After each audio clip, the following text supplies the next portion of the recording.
Good morning, students. Welcome back to my channel Physics by Mr. D.L. Maurya. Today I will teach you lesson 3 electricity. आज electricity का ये first lecture है. इसमें आप पढ़ेंगे सर्वप्रथम चार्ज के बारे में और इसके आगे बहुत कुछ. मीन्स आज हम आपको इलेक्ट्रिसिटी का बेस समझाएंगे.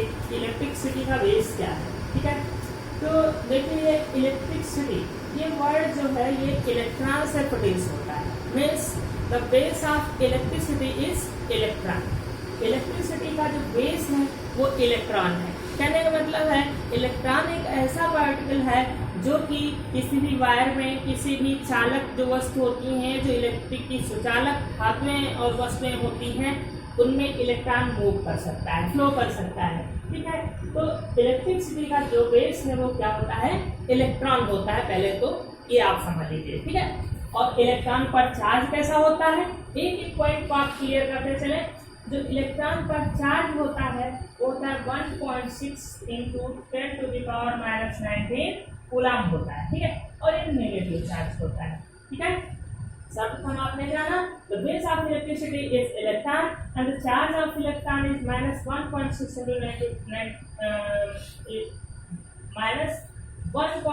into 10⁻19 कूलम होता है, ठीक है. अब चलिए प्रोटॉन का चार्ज यहीं पर आप जान लीजिए, जानते तो होंगे. तो प्रोटॉन का चार्ज होता है सेम इतना ही होता है, वो पॉजिटिव होता है.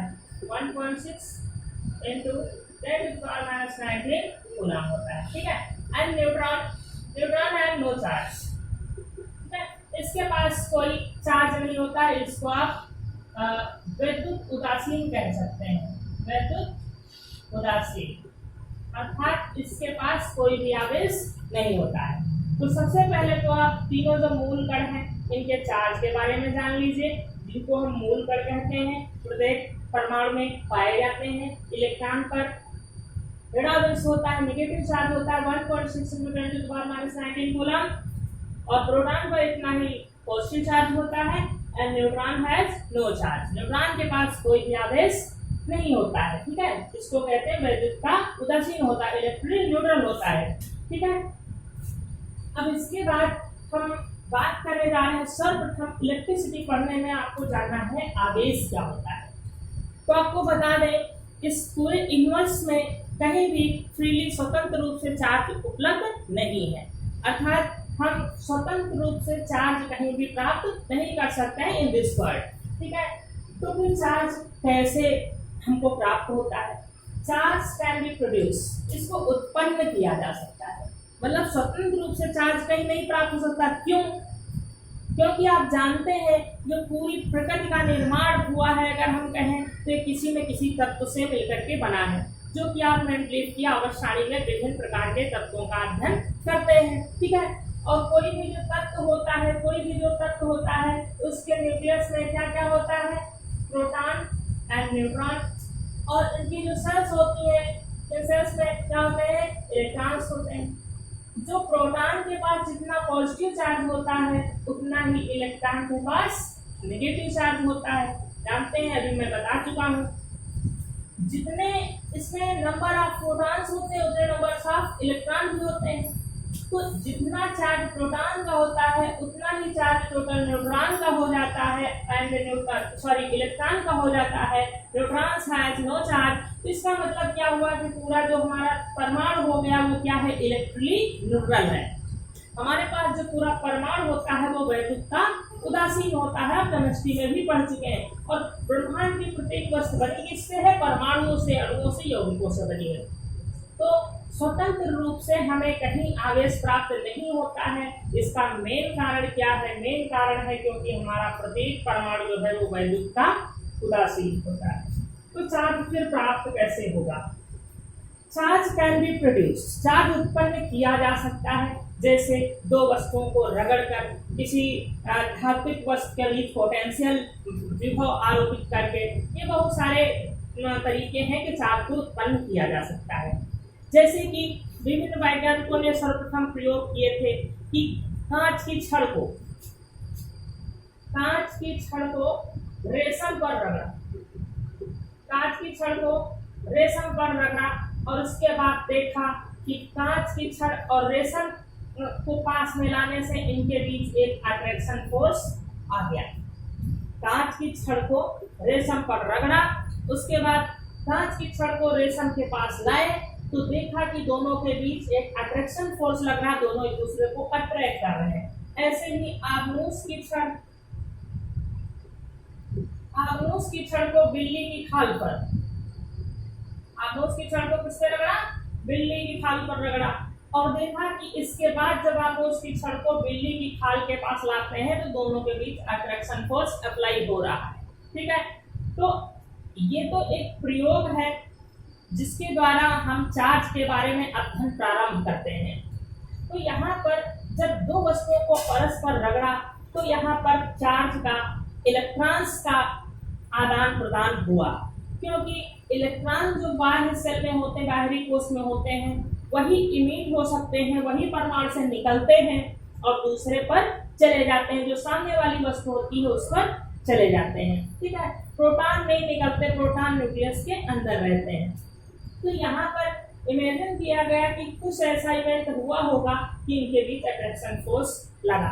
ऐसे ही एक और उदाहरण आप, और यहाँ पर हुआ क्या एक्चुअली ये जो कांच था इससे इलेक्ट्रॉन निकले और रेशम की जो पदार्थ था रेशम इस पर आ गए। ठीक है, तो क्या हुआ कि इसमें से इलेक्ट्रॉन निकल गए, तो इलेक्ट्रॉन निकल गए तो इलेक्ट्रॉनों की कांच पर कमी आ गई और प्रोटॉनों की अधिकता हो गई, तो इस पर हो गया धनावेश, और इसमें क्या हुआ, इलेक्ट्रॉन आ गए, तो यहाँ पर इलेक्ट्रॉन आ गए तो इलेक्ट्रॉनों की अधिकता हो गई, तो यहाँ पर क्या हो गया, ऋणावेश। एक ये हो गए धनावेशित, ये हो गए ऋणावेशित, और दोनों के बीच क्या लगने लगा, एक फोर्स अप्लाई हुआ जो कि अट्रैक्शन फोर्स हुआ। ठीक है, अब आमोस की छड़ को बिल्ली की खाल पे रगड़ा तो बिल्ली की खाल से इलेक्ट्रॉन्स निकले और आबनूस की छड़ पर आ गए। ठीक है, बिल्ली की खाल से इलेक्ट्रॉन निकले हुए हैं, इलेक्ट्रॉन निकल गए हैं, तो यहाँ पर इलेक्ट्रॉनों की कमी हो गई और प्रोटॉन तो निकले नहीं है, अर्थात यहाँ पर धनावेश उतना ही है। तो यहाँ पर क्या, इलेक्ट्रॉन की कमी, अर्थात इलेक्ट्रॉन लेकर के भाग गया है कौन सा आवेश, ऋणावेश, तो यहाँ पर कौन अधिक हो गया, धनावेश, यहाँ पर धनावेश अधिक हो गया। इलेक्ट्रॉन यहाँ पर ऋणावेश लेकर आ गया है, इसलिए यहाँ पर नेगेटिव चार्ज ज्यादा हो गया है। तो अब यहाँ ये नेगेटिव ये पॉजिटिव हो गया और इनके बीच एक अट्रैक्शन फोर्स अप्लाई होने लगा।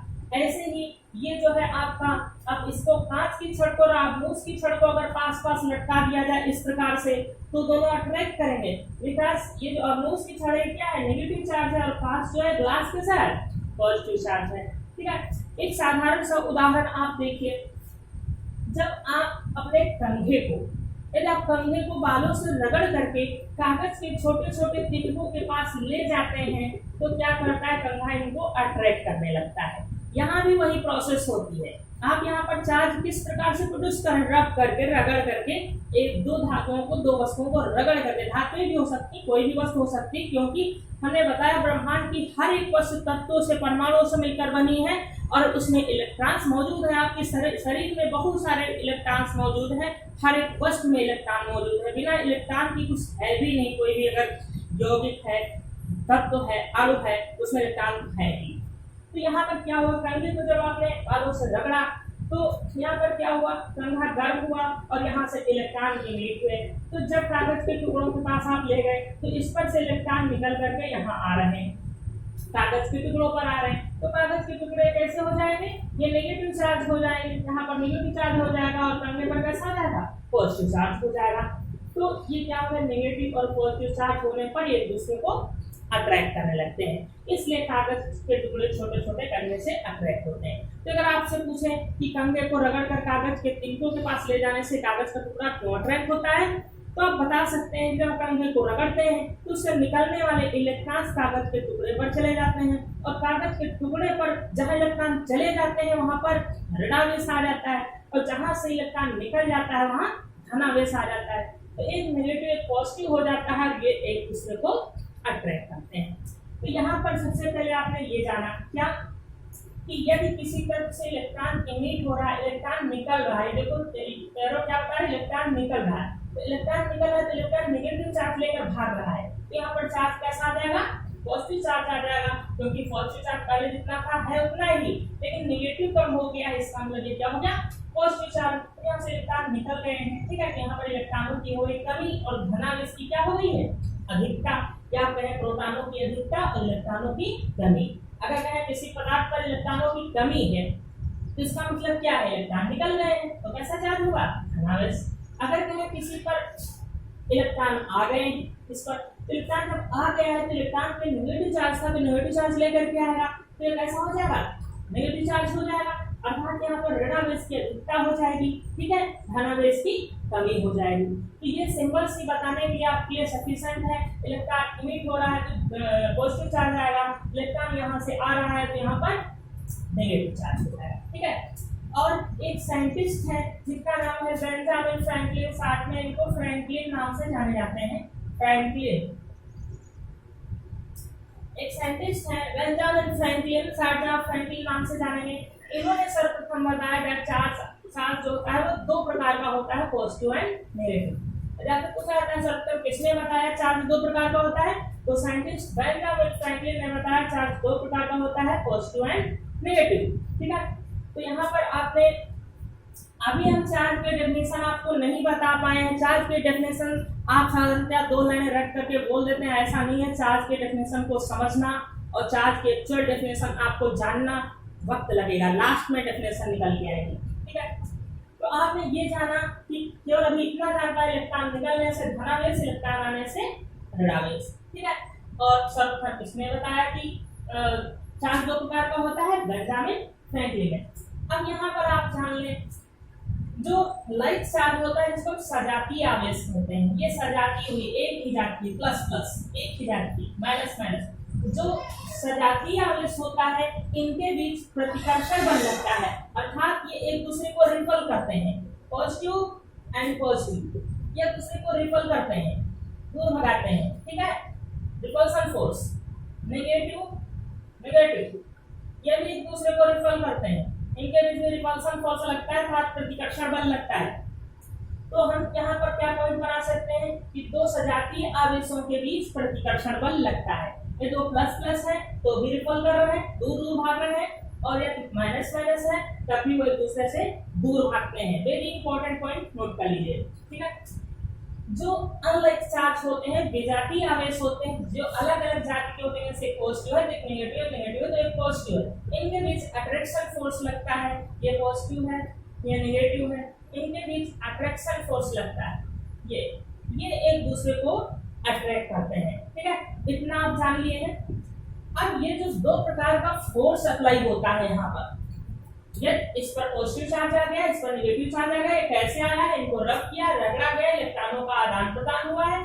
तो ये जो दो प्रकार का फोर्स अप्लाई होता है, प्रतिकर्षण बल, एक आकर्षण बल, इसको हम इलेक्ट्रिसिटी लेसन में क्या कहेंगे, वैद्युत बल कहते हैं। इन दोनों बलों को एक साथ हम क्या कहते हैं, वैद्युत बल कहते हैं। आप समझ रहे हो चार्ज हेडलाइन पड़ी हुई है, क्या बकवास बता रहे हैं, बकवास में भी चार्ज की डेफिनेशन यहाँ से निकल करके आएगी। तो अब आप ये बताइए, ये जो प्रतिकर्षण और आकर्षण बल उत्पन्न हुआ है ये किसके कारण हुआ है। यदि ये था कंधा, ये था कागज, ठीक है, इनके बीच यदि अट्रैक्शन फोर्स अप्लाई हुआ तो किसके कारण हुआ, कंधे पर पॉजिटिव चार्ज और इस पर नेगेटिव चार्ज। अर्थात आप कहेंगे ये जो अट्रैक्शन फोर्स इनके बीच अप्लाई हुआ है, आकर्षण बल, इसके लिए उत्तरदायी क्या था, ये पॉजिटिव और ये नेगेटिव चार्ज, ठीक है। ऐसे ही अगर ये आबनूस की छड़ थी, ठीक है, और ये समझ लीजिए आप, चलिए कांच की छड़ थी और ये भी कांच की छड़ थी, यदि हम कांच और कांच की छड़ लेते हैं तो दोनों पर कैसा होता, पॉजिटिव चार्ज। मैंने बताया था कांच की छड़ पर पॉजिटिव चार्ज आया था तो अट्रैक्शन फोर्स, ठीक है, सॉरी रिपल्सन फोर्स। तो रिपल्सन फोर्स प्रतिकर्षण बल उत्पन्न हुआ, किसके कारण हुआ, तो आप कहेंगे चार्ज के कारण हुआ है। तो अब हम चार्ज की डेफिनेशन दे सकते हैं कैसे, यदि दो वस्तुओं के बीच आकर्षण अथवा प्रतिकर्षण का बल उत्पन्न हुआ है तो किसके कारण हुआ है, चार्ज के कारण हुआ है, आवेश के कारण हुआ है। तो अगर हम ये कहें कि चार्ज जो है वह भौतिक कारक है, कारण नहीं, जो आवेश है वह भौतिक कारक है जिसके कारण दो वस्तुओं के बीच आकर्षण अथवा प्रतिकर्षण का बल उत्पन्न हो जाता है। तो ये डेफिनेशन हम कह सकते हैं कि आवेश वह भौतिक कारक है जिससे दो वस्तुओं के बीच आकर्षण अथवा प्रतिकर्षण का बल उत्पन्न हो जाता है। लेकिन इसमें भी बच्चों अभी त्रुटि है, क्योंकि हमने कहा आकर्षण और प्रतिकर्षण का बल उत्पन्न हो जाता है, ये तो दो मैग्नेट के बीच भी तो हो जाता है। देखिए आप दो मैग्नेट ले लीजिए, इनके बीच भी तो अट्रैक्शन और रिपल्शन फोर्स जो प्रोड्यूस हो जाता है, तो क्या ये चार्ज है? नो। तो इस डेफिनेशन को हम और चेंज करेंगे, हम आकर्षण प्रतिकर्षण बल नहीं कहेंगे बल्कि क्या कहेंगे? वैद्युत बल कहेंगे। और करंट की डेफिनेशन आप बताएंगे, आवेश वह भौतिक कारक है जिसके कारण दो वस्तुओं के बीच वैद्युत बल उत्पन्न हो जाता है। समझ पा रहे हैं? आप यही चार्ज की करेक्ट डेफिनेशन देंगे कि आवेश वह भौतिक कारक है जिसके कारण दो वस्तुओं के बीच वैद्युत बल उत्पन्न हो जाता है। वैद्युत बल का मतलब वो अट्रैक्शन भी हो सकता है, रिपल्शन फोर्स भी हो सकता है, आकर्षण बल भी हो सकता है और प्रतिकर्षण बल भी हो सकता है। समझ पा रहे हैं? तो यह डेफिनेशन आप लिख लेंगे क्या? आवेश वह भौतिक कारक है जिसके कारण दो वस्तुओं के बीच वैद्युत बल उत्पन्न हो जाता है। केवल आप आकर्षण प्रतिकर्षण नहीं बोलेंगे, नहीं तो ये वैद्युत की नहीं बल्कि मैग्नेट की भी डेफिनेशन हो जाएगी। ठीक है, अब चार्ज की डेफिनेशन आप समझ चुके हैं। चार्ज जो है वो एक अदिश राशि, कोई दिशा नहीं होती। जो आवेश है वह अदिश राशि है। और आपको बता दें, हाई स्कूल में आप जितनी भी फिजिकल क्वांटिटीज पढ़ेंगे आपकी बुक में, जितनी भी फिजिकल क्वांटिटीज आप हाई स्कूल के सिलेबस में पढ़ेंगे, इस समय जो हमारे यूपी बोर्ड एनसीईआरटी बोर्ड के सिलेबस में है, उसमें केवल एक भौतिक राशि है जो कि सदिश है, वो है चुंबकीय क्षेत्र की तीव्रता। चुंबकीय क्षेत्र की तीव्रता। आप अगर अपने सिलेबस की सभी भौतिक राशियों को याद कर लें तो आपको बता दें कि वह चुंबकीय क्षेत्र की तीव्रता और यदि बल उसमें आ जाता है, ये बल कहीं आपको देखने को मिलेगा। इन दो को छोड़कर सभी भौतिक राशियां जो हैं वो अदिश हैं, जो आपके सिलेबस में है। ठीक है, वैसे अगर आप 9 सदिश राशियां याद कर लेते हैं तो आपको क्लास 9 और हाई स्कूल में उसके अलावा कोई सदिश भौतिक राशि नहीं मिलने वाली है, वो 9th में भी आप पढ़ चुके हैं। सदिश राशियों की संख्या बहुत कम है, सदिश राशियां बहुत ही कम है, अदिश राशियों की संख्या बहुत है। ठीक है, तो ये जो आवेश है, चार्ज है, एक ऐसी भौतिक राशि है, अदिश है। इसको रिप्रेजेंट किस लेटर से करते हैं? Q। इसे Q से रिप्रेजेंट करते हैं और ये फार्मूला आप यहाँ पर लिख लेंगे, Q = IT, जहाँ I जो है इलेक्ट्रिक करंट है, वैद्युत धारा है, और T क्या है यहाँ पर? टाइम है। I is electric current and T is time. तो यहाँ से आवेश का अगर मात्रक देखेंगे तो कूलाम होता है। आवेश का मात्रक क्या होता है? कूलाम होता है। और एक दूसरा मात्रक अगर सूत्र से प्राप्त करें, ये एसआई मात्रक है, सिस्टम ऑफ इंटरनेशनल, ये अंतरराष्ट्रीय पद्धति का मात्रक है, एसआई मात्रक है। और एक मात्रक फार्मूले से निकाल सकते हैं, आई मींस एम्पियर। आई वैद्युत धारा है, इसका मतलब एम्पियर होता है, टी टाइम है, इसका मतलब सेकंड होता है। तो यहाँ से एक और मात्रक निकल के आएगा, एम्पियर सेकंड। और एग्जाम में जो आपको मिलता है अक्सर यूनिट, यही वाला ऑप्शन में लिखा होता है एम्पियर सेकंड, और आप कूलाम ढूंढते रहते हैं, तो ये जरूर याद कर लीजिए। ठीक है, अब स्टूडेंट्स यहाँ से आपको एक वर्ड बताया मैंने, वैद्युत धारा। देखिए, एक वर्ड है वैद्युत धारा और एक है केवल वैद्युत। दोनों में बच्चों अंतर है, वैद्युत धारा और वैद्युत में अंतर है। ठीक है, आप जनरली उसको एक ही चीज समझ लेते हैं, ऐसा नहीं है। तो वैद्युत धारा की डेफिनेशन अलग है, भी आगे पढ़ाएंगे। वैद्युत शब्द मैं यहीं पर बता दे रहा हूं कि वैद्युत क्या है।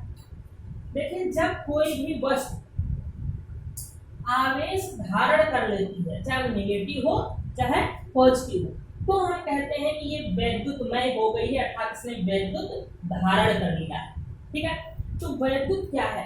किसी भी पदार्थ का धनावेशित अथवा ऋणावेशित हो जाना ही वैद्युतमय होना कहलाता है, अर्थात वैद्युत को धारण कर लेना कहलाता है। तो वैद्युत केवल यहीं से आप डिफाइन कर सकते हैं, वैद्युत क्या है? किसी भी पदार्थ का धनावेश अथवा ऋणावेश को ग्रहण कर लेना ही वैद्युतमय हो जाना कहलाता है। और वैद्युत धारा की परिभाषा आप आगे भी पढ़ेंगे कि आप यहाँ से भी दे सकते हैं, I equal to Q upon T। ठीक है, यहाँ से हम डेफिनेशन वहां से निकालेंगे। किसी पर्वत में एकांक सेकंड में प्रवाहित आवेश को वैद्युत धारा कहते हैं। ये हम आगे आपको डिफाइन करेंगे, लेकिन आप वैद्युत धारा और वैद्युत में डिफरेंस अवश्य रखेंगे, दोनों सेम नहीं है। ठीक है, तो बच्चों इस लेक्चर में आपने इतना कुछ जाना। ठीक है, आप इसको रिवाइज करके फिर से देखिए। अब हम वैद्युत बल की डेफिनेशन अगर आपसे कोई पूछ ले तो आप क्या बताएंगे? आप कहेंगे दो आवेशित कणों के बीच आरोपित होने वाले आकर्षण अथवा प्रतिकर्षण बल को वैद्युत बल कहते हैं। सब कुछ आपके सामने है यहाँ पर। अगर कोई वैद्युत बल की परिभाषा पूछे तो आप क्या बताएंगे? दो आवेशित वस्तुओं के बीच लगने वाले आकर्षण अथवा प्रतिकर्षण बल को ही वैद्युत बल कहते हैं। ठीक है, वैद्युत बल केवल आवेशित वस्तुओं के बीच ही लगता है। Two like charge attract repel to each other and unlike charge attract to each other. ठीक है, अब एक चीज और यहाँ पर जान लेते हैं, इसके बाद आपको हम पढ़ाएंगे मूल आवेश। मूल आवेश एलिमेंट्री चार्ज। मूल आवेश एलिमेंट्री चार्ज इसको कहते हैं। मूल आवेश क्या होता है? मूल में इसको आप जानते हैं जड़ होती है। मूल आवेश क्या है? प्रकृति में सबसे छोटा आवेश, प्रकृति में पाया जाने वाला सबसे छोटा आवेश, मतलब इससे कम आवेश कहीं संभव नहीं है, इसको हम मूल आवेश कहते हैं। तो मूल आवेश का डेफिनेशन क्या दे सकते हैं कि प्रकृति में पाया जाने वाला वह छोटे से छोटा आवेश जिससे छोटा आवेश कहीं भी उपलब्ध ना हो, या कहे कि प्रकृति में पाया जाने वाला सबसे छोटा आवेश मूल आवेश कहलाता है। और इसकी वैल्यू होती है 1.6 × 10⁻⁹ कूलम। इससे कम आवेश प्रकृति में संभव नहीं है। ये जो आवेश है इससे कम आवेश प्रकृति में संभव नहीं है, ये इलेक्ट्रॉन का आवेश होता है। तो सबसे छोटा आवेश जो हमारे प्रकृति में उपलब्ध है वो इलेक्ट्रॉन के आवेश के बराबर होता है। इसे तोड़ा नहीं जा सकता। आप जितने भी अन्य कणों को पढ़ेंगे, अभी तो इलेक्ट्रॉन, प्रोटॉन, न्यूट्रॉन के बारे में ही जानते हैं, आगे और कण आप पढ़ेंगे, न्यूट्रिनो, एंटी न्यूट्रिनो, पाई, मेसान, बहुत प्रकार के कण पढ़ेंगे, लेकिन किसी पर भी अल्फा, बीटा, गामा, किसी पर भी इससे ज्यादा आवेश नहीं हो सकता। सबसे कम आवेश इसी पर होगा। ओके बच्चों, थैंक यू।